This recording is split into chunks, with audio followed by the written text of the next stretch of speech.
دستگاهی که می‌بینید دستگاه موتوربند اتوماتیکه.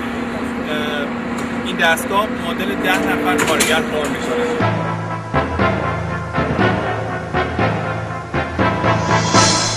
سرعتش رو تو مراحل بعدی می‌بینید و قضاوت می‌کنید.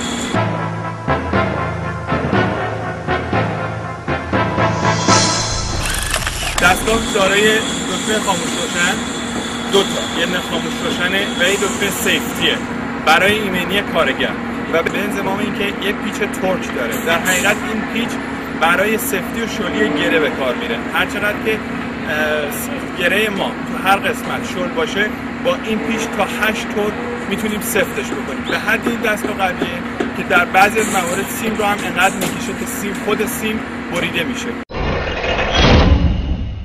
دستگاه کاملا شارژری هست. هر باتری 30 دقیقه شارژ میگیره و 3 ساعت کاری شارژ میده مداوم.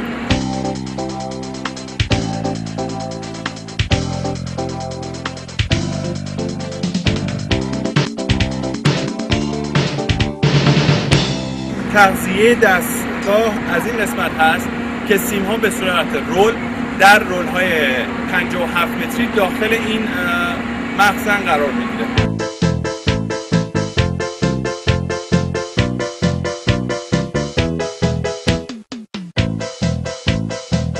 کار کردن بسیار ساده است. آموزش خاصی هم نداره. ضمن اینکه سرعت پیشرفت پروژه رو خیلی میبره بالا. از اساسی ترین قسمت و ارجحیت این دستگاه اینه که به هیچ عنوان پرت سیم نداریم.